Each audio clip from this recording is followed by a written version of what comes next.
Viewers and subscribers, welcome again to my channel, Technical News Service. On this channel we give you the latest news happening in and around Jamaica. Hear what we have for you in today's news headlines. November 2, 2023. Content: residents still shaken from quake. A look at the devastation to a 15-apartment house in their farming community has residents of Content in West Portland convinced that they were at the center of Monday's 5.6 magnitude earthquake. One day after the quake they still appeared shell-shocked from the harrowing experience. "This earthquake here look like we are the center of it.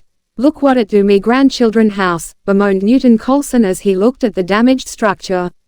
His grandchildren live overseas. The first floor of the once majestic structure, with a view of the Blue Mountains, has been reduced to a mess of rubble and cracked concrete. On Tuesday, Colson told the Jamaica Observer of his experience with the earthquake, which experts said had its epicenter 10 kilometers from Buff Bay in Portland. He was farming when he heard the sound of cracking. That sparked a fear that the ground would sink beneath his feet. "Is like the mountain a come up to me. It was for around 2 minutes. It is the first time I am experiencing this, first. He explained. On his way home he stopped at a neighborhood shop, and that's when he got the news about the house. "A bike man come and tell me say the whole of the house mash up. When I came around, the whole of the house mashed up, the whole of the bottom floor crushed out completely. Me feel it, man. I think the earthquake started here," he said. Frank McInnes, who lives across the road from the badly damaged house, said he was inside his house at the time of the quake and felt the violent movement of the earth. He thought about running outside but chose not to. "When I looked down I see the house shaking and something like smoke, but when I came out I realized that it was dust from the house. I didn't know it was damaged that badly. Look like here the center was," he said. Other residents told the Observer they had landslides on their farms and that a section of the road was badly damaged. Brave men try to clear roadway blocked after earthquake. In the aftermath of the 5.6 magnitude earthquake that rocked Jamaica on Monday morning, 5 cousins from the Woodford community in rural St. Andrew had to work overtime to try and clear large boulders that fell on the community's main road. Initially, only truck driver and tractor owner Garnet Gordon was contacted to clear the boulders, but when his cousins Kevin Richardson, Renton Scott, Janet Nicholson and Ronaldo Hamilton saw the road condition, they all volunteered to help him. When reached the farming community on Tuesday, the 5 men were seen trying to use a tractor to crack a large stone which was blocking almost half of the road. At the center of the work was tractor operator Scott, 19. Scott said that although he had been working for 2 days straight, clearing big boulders and rubble off the road, he would not rest until the road is clear. "Majority of the community is my family and me drive tractor, so I ensure the road is clean, and there is no danger and clear it," Scott said. "My back a paining me and thing, finger dem all a hurt me and thing, but I'm here," said Scott, who has lived in Woodford all his life. After failing to break the boulder with the tractor's bucket, Scott tried using a hammer and chisel to break off as many chunks as he could. But that could only do so much. The men set the boulder on fire, hoping that the heat could soften it and make it easier to break. Hamilton said that they could not use machines like drills or the tractor's jackhammer because strong vibrations could shake more boulders loose. "We are just trying to be as careful as possible so it don't cave in on us or anything like that," Hamilton said. Despite the many tremors and the possibility of more boulders falling down on them, the men started to clear the road about 6 p.m.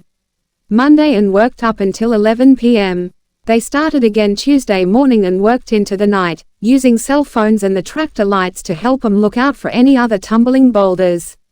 Hamilton added that clearing the rubble has been tedious and tiring, because the men have to be using their hands to move most of the stones. "It's hard. We have to take turns and stuff like that, and just see how best we can get this rock out of the road," Hamilton said. Hamilton, 25, said that although the earthquake scared him, his greatest concern was if a resident or family member was driving by when the boulders fell. "I mean, if any one of these boulders caught a vehicle, the vehicle would be crushed," Hamilton said. Still, Gordon believes that the earthquake may have been a blessing in disguise. The way it happened, why get some of the stone fire use as a barrier retaining wall a disaga save people, Gordon said. He also added that despite the dangers of the task, he trusted that God would protect him and his family and not allow harm to come to them. The boulders fell less than a mile from the Woodford Primary School and made the road impassable for vehicles. Scott said that residents had to park their cars and walk over the rubble, then take taxis on the other side to get home. Security guard killed while on duty at Clarendon housing scheme. A security guard at a housing scheme in Clarendon was shot dead at the compound Wednesday afternoon. The deceased has been identified as Dwayne Anderson from Old Harbour, St. Catherine. Preliminary reports are that around 4 p.m., Anderson was on duty at the Hummingbird housing scheme in Birds Hill, in the parish, when he was approached by several men. Police said the men pulled handguns and rifles and opened fire on the security guard. He was hit multiple times. The men then reportedly fled the housing scheme. No motive has been established for the attack, the police said. Portland couple hospitalized after domestic dispute. A common-law couple was admitted to hospital for injuries they received during a domestic dispute in Manchionial, Portland, on Thursday morning. The 25-year-old man was set to undergo an emergency surgery while the woman, 20, was admitted under police guard, sources told Observer Online. Reports reaching our newsroom indicate that around 5:50 a.m., a domestic dispute developed between both parties, who share a child. During the dispute, the police said, a knife was used to stab the man in the right side of his neck, causing a wound which bled. A tussle developed between the two when the said knife cut the female on her left hand. Both parties were taken to hospital, where the man was admitted for surgery. The woman was placed under police guard while being treated for a wound to her left hand. Efforts to ascertain the whereabouts of the couple's child have so far proven futile.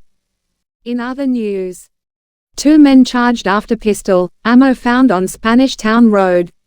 2 men have been charged after a pistol and 14 rounds of ammunition were reportedly found in their possession on Spanish Town Road, Kingston 14, last month.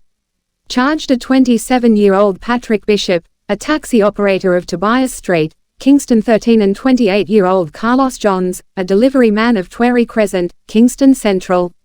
They have been charged with possession of a prohibited weapon, unauthorized possession of ammunition, possession of prohibited weapon with intent to traffic, and trafficking prohibited weapon. Reports are that about 4 p.m., both men were traveling in a Toyota Probox motorcar when they were stopped by the police and a search was conducted. One Smith & Wesson .40 pistol with a magazine containing 14.40 rounds of ammunition were found. Both men were arrested and charged on Wednesday, November 1. Several arrested at party in Spanish Town. Several patrons, including a member of the entertainment fraternity, were taken into police custody on Thursday morning after an illegal firearm was seized at a party in Spanish Town, St. Catherine. It is reported that about 3:30 a.m., police personnel swooped down at the event called Pill Wednesday. It is further reported that during the operation, a bag containing a Glock pistol discovered. The suspects, who are all men, were arrested and escorted to the Spanish Town police station. Acting head of the St. Catherine North Police Division, Hopton Nicholson, said the police will be continuing its offensive against criminal activities. The police is taking a zero-tolerance approach to any illegal activities and we are pleased with this morning's operation, Superintendent Nicholson said. The identity of the men are being withheld pending further investigation. Viewers and subscribers, that's the end for today. Thanks for watching. Remember to like, comment, share and subscribe to my channel. Also hit that notification bell so you can be notified when we drop a new video. And remember to stay safe and see you again.